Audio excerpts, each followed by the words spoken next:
Hi dears, അസ്സാം വലൈക്കും. Welcome back to our channel. ഇന്നൊരു അടിപൊളി ബീഫ് കറിയുടെ റെസിപ്പി ആയിട്ടാണ് വന്നിരിക്കുന്നത്. നല്ല തിക്ക് ഗ്രേവിയോട് കൂടിയിട്ടുള്ള നല്ലൊരു ബീഫ് കറിയാണ്.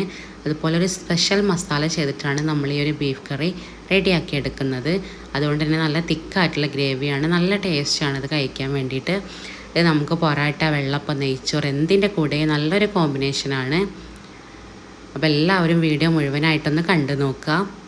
നമുക്ക് നേരെ വീഡിയോയിലേക്ക് പോവാം. ആദ്യം തന്നെ നമുക്ക് ബീഫ് ഒന്ന് കുക്ക് ചെയ്തെടുക്കണം. അതിന് വേണ്ടിയിട്ട് നല്ല പോലെ കഴുകി വൃത്തിയാക്കി വെച്ചിട്ടുള്ള ബീഫ് കുക്കറിലേക്ക് ഇട്ട് കൊടുക്കാം. ഇനി അതിലേക്ക് ആവശ്യത്തിനുള്ള ഉപ്പ് ചേർത്ത് കൊടുക്കാം. ഇനി വേണ്ടത് 1/2 ടീസ്പൂൺ മഞ്ഞൾപ്പൊടിയും 1/4 ടീസ്പൂൺ മുളക് പൊടിയാണ്.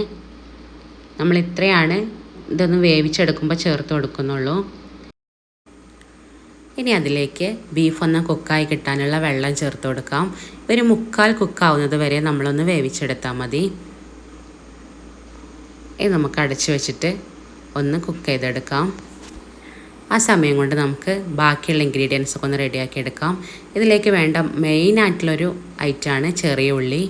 ചെറിയ ഉള്ളി എന്നെ എടുക്കാൻ വേണ്ടി ശ്രദ്ധിക്കുക കേട്ടോ, അപ്പോഴാണ് ബീഫിന് കറക്റ്റ് ടേസ്റ്റ് കിട്ടുന്നത്. ഇതൊന്ന് ചതച്ചെടുക്കാം.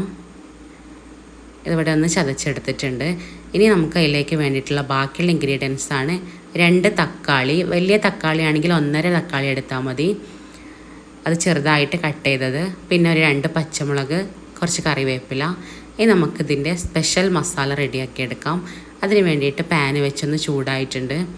ഇനി നമുക്ക് അതിലേക്ക് 2 ടീസ്പൂൺ കാശ്മീരി മുളക് പൊടിയും 1.5 ടീസ്പൂൺ സാദാ മുളക് പൊടിയും ചേർത്ത് കൊടുക്കാം. ഇനി ഒരു 1/2 ടീസ്പൂൺ മഞ്ഞൾപ്പൊടിയും കൂടെ ചേർത്ത് കൊടുക്കാം. പിന്നെ വേണ്ടത് ഒരു 1/4 ടീസ്പൂൺ വലിയ ജീരകത്തിൻ്റെ പൊടിയാണ്, അതും കൂടെ ചേർത്ത് കൊടുത്തിട്ട് പിന്നെ അതിലേക്ക് വേണ്ടതാണ് മല്ലിപ്പൊടി. ഒരു 3 ടേബിൾ സ്പൂൺ മല്ലിപ്പൊടിയും കൂടെ ചേർത്ത് കൊടുക്കാം. ഇനി ചേർത്ത് കൊടുക്കുന്നത് മീറ്റ് മസാലയാണ്, ഇറച്ചി മസാല. അതൊരു 1.5 ടീസ്പൂൺ ചേർത്ത് കൊടുക്കാം. ഇറച്ചി മസാല ഇല്ലെങ്കിൽ ഗരം മസാല ചേർത്ത് കൊടുക്കാം. ഇതെല്ലാം കൂടെ നല്ല പോലെ തന്നെ ഒന്ന് റോസ്റ്റ് ചെയ്തെടുക്കണം. ലോ ഫ്ലെയിമിലിട്ടിട്ട് വേണം അതൊന്ന് റോസ്റ്റ് ചെയ്തെടുക്കാൻ വേണ്ടിയിട്ട്. ഹൈ ഫ്ലെയിമിലായാൽ പെട്ടെന്ന് കരിഞ്ഞു പോവും. കരിഞ്ഞു പോയാൽ നമ്മളെ കറിയുടെ ടേസ്റ്റ് മാറിപ്പോവും. അപ്പോൾ നല്ല പോലെ ശ്രദ്ധിക്കുക.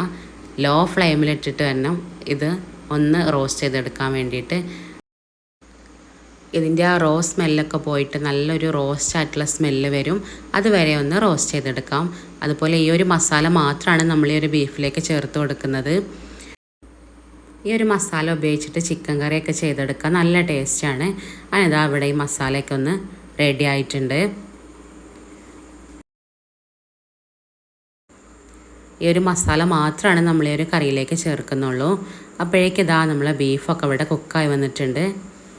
ഇനി നമുക്ക് നേരെ കറി റെഡിയാക്കി എടുക്കാം. അതിന് വേണ്ടിയിട്ട് പാന് വെച്ചിട്ട് വെളിച്ചെണ്ണ ഒഴിച്ചു കൊടുത്തിട്ടുണ്ട്. ഈ വെളിച്ചെണ്ണ ഒന്ന് ചൂടായി വരുമ്പോൾ അതിലേക്ക് 3 ഏലക്കായ, ഒരു 3 ഗ്രാമ്പു, 2 പീസ് പട്ട എന്നിവ ചേർത്ത് കൊടുക്കാം. ബേ ലീഫ് ഉണ്ടെങ്കിൽ അതും കൂടെ ചേർത്ത് കൊടുക്കാം. ഇതൊന്ന് പൊട്ടി വരുമ്പോൾ അതിലേക്ക് 1/2 ടീസ്പൂൺ ഉലുവയും കൂടെ ചേർത്തിട്ട് പൊട്ടിച്ചെടുക്കാം. ഇനി ഉലുവ ഒന്ന് പൊട്ടി വരുമ്പോൾ 1 ടീസ്പൂൺ ജിഞ്ചർ ഗാർലിക് പേസ്റ്റ് ചേർത്തിട്ട് ഒന്ന് വഴറ്റിയെടുക്കാം. ഇത് എണ്ണയിൽ കിടന്നിട്ട് ഒന്ന് മൂത്ത് വരണം.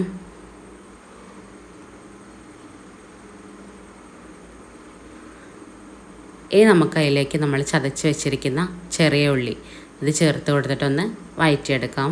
ചെറിയ ഉള്ളി ഇല്ലെങ്കിൽ മാത്രം വലിയ ഉള്ളി എടുക്കാം. ചെറിയ ഉള്ളിയിൽ ചെയ്തെടുക്കുമ്പോഴാണ് ഈ കറിക്ക് നല്ലൊരു ടേസ്റ്റ്. ഇനി ഇത് എണ്ണയിൽ കിടന്നിട്ടൊന്ന് മൂത്ത് വന്നിട്ടുണ്ട്.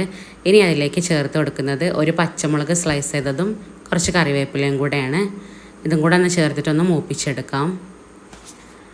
ഇതൊന്ന് മൂത്ത് വരുമ്പോൾ അതിലേക്ക് നമ്മൾ അരിഞ്ഞു വെച്ചിരിക്കുന്ന തക്കാളി, 2 തക്കാളി ചെറുതായിട്ട് അരിഞ്ഞു വെച്ചിരിക്കുന്നതാണ്, അതും കൂടെ ചേർത്ത് കൊടുത്തിട്ട് നല്ല പോലെ തന്നെ ഒന്ന് അടച്ചു വെച്ചിട്ട് കുക്ക് ചെയ്തെടുക്കാം.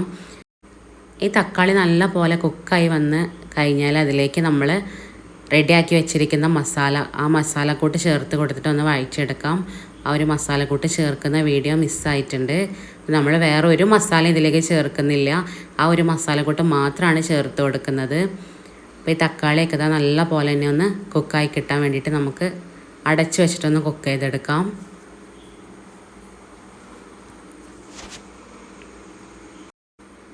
ഇനി ഇതിലേക്ക് നമ്മൾ റെഡിയാക്കി വെച്ചിരിക്കുന്ന സ്പെഷ്യൽ മസാല ചേർത്തിട്ട് നല്ല പോലെ തന്നെ ഒന്ന് വഴറ്റിയെടുക്കാം.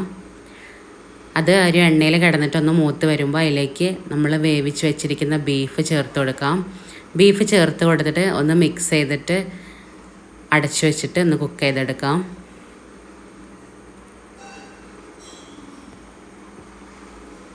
എന്നിട്ട് അതൊന്ന് തുറന്നിട്ട് നമ്മൾ ആ ബീഫ് വേവിച്ച ആ ഒരു സ്റ്റോക്ക് ഉണ്ടല്ലോ അതും കൂടെ അതിലേക്കൊന്ന് ഒഴിച്ചു കൊടുക്കാം.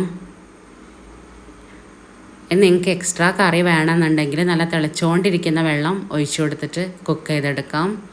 പച്ചവെള്ളം ഒഴിച്ചു കൊടുക്കാതെ തിളച്ചുകൊണ്ടിരിക്കുന്ന വെള്ളം തന്നെ ഒഴിച്ചു കൊടുക്കണം. അപ്പോൾ അതാ ഒരു ബീഫിൻ്റെ സ്റ്റോക്ക് ഇതിലേക്ക് ചേർത്ത് കൊടുത്തിട്ടുണ്ട്. ഇനി ഇതൊന്ന് കുക്ക് ചെയ്തെടുക്കാം. അടച്ചു വെച്ചിട്ട് വേണം ഇതൊന്ന് കുക്ക് ചെയ്തെടുക്കാം. നമ്മൾ 1/4 വേവാവുന്നത് വരെയാണ് ബീഫ് കുക്ക് ചെയ്തെടുത്തത്. ബാക്കി ഇങ്ങനെ വേണം കുക്ക് ചെയ്തെടുക്കാൻ വേണ്ടിയിട്ട്. ഈ ഒരു ഗ്രേവിയൊക്കെ തിക്കായി വരുന്നത് വരെ ഒന്ന് കുക്ക് ചെയ്തെടുക്കണം. നമ്മൾ ആ ഒരു സ്പെഷ്യൽ മസാല ചേർത്തത് കൊണ്ട് തന്നെ നല്ലൊരു കളറാണ്. കാശ്മീരി മുളക് പൊടി ചേർത്തത് കൊണ്ട് നല്ലൊരു കളറാണ്. അതുപോലെ നല്ല തിക്കായിട്ടുള്ള ഗ്രേവിയാണ് ഈ ഒരു കറിക്ക് ഉണ്ടാവുന്നത്. ഇനി നമുക്ക് അതിലേക്ക് അല്പം ഗരം മസാലയും കൂടെ ചേർത്ത് കൊടുക്കാം. ഒരു 1/2 ടീസ്പൂൺ ഗരം മസാല ചേർത്ത് കൊടുക്കാം. നിങ്ങൾക്ക് ഈ സമയത്ത് വേണമെന്നുണ്ടെങ്കിൽ കുരുമുളക് പൊടിയും കൂടെ ചേർത്ത് കൊടുക്കാം. ഞാനിപ്പോൾ കുരുമുളക് ചേർത്ത് കൊടുക്കുന്നില്ല. കുരുമുളക് പൊടിയും കൂടെ ചേർത്ത് കൊടുത്താൽ നല്ലൊരു ടേസ്റ്റാണ്. ഇനി നമുക്ക് അതിലേക്ക് വേണ്ടത് മല്ലിയിലാണ്. ചെറുതായിട്ട് കട്ട് ചെയ്തിരിക്കുന്ന മല്ലിയിലയും അതുപോലെ കറിവേപ്പിലയാണ്. അതും കൂടെ ഒന്ന് ചേർത്ത് കൊടുത്തിട്ടൊന്ന് മിക്സ് ചെയ്തെടുത്താൽ നല്ല ടേസ്റ്റി ആയിട്ടുള്ള നല്ല സൂപ്പർ ബീഫ് കറി ഇവിടെ റെഡി ആയിട്ടുണ്ട്.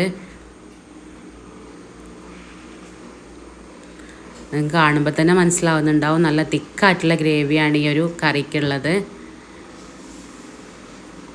നല്ല ടേസ്റ്റാണ് ഇത് കഴിക്കാൻ വേണ്ടിയിട്ട്. ഇത് ഞാനിന്നിവിടെ സെർവ് ചെയ്യുന്നത് നെയ്ച്ചോറിൻ്റെ കൂടെയാണ്. നെയ്ച്ചോറിൻ്റെ അതുപോലെ പൊറാട്ട എന്തിൻ്റെ കൂടെ നല്ലൊരു കോമ്പിനേഷനാണ്. അപ്പോൾ വീഡിയോ കണ്ടുകൊണ്ടിരിക്കുമ്പോൾ ഇഷ്ടമാവുകയാണെങ്കിൽ ലൈക്ക് ചെയ്യുക. സബ്സ്ക്രൈബ് ചെയ്യാതെ കാണുന്ന കൂട്ടുകാരുണ്ടെങ്കിൽ പ്ലീസ് ഒന്ന് സബ്സ്ക്രൈബ് ചെയ്യുക. അതുപോലെ വീഡിയോ ഒന്ന് നിങ്ങളെ ഫ്രണ്ട്സിനും ഫാമിലിക്കൊക്കെ ഒന്ന് ഷെയർ ചെയ്ത് കൊടുക്കുക. അപ്പോൾ നമ്മളെ വീഡിയോ ഇത്രയേ ഉള്ളൂ. എല്ലാവർക്കും ഇഷ്ടപ്പെട്ടിട്ടുണ്ടാവുമെന്ന് വിചാരിക്കുന്നു. Thank you.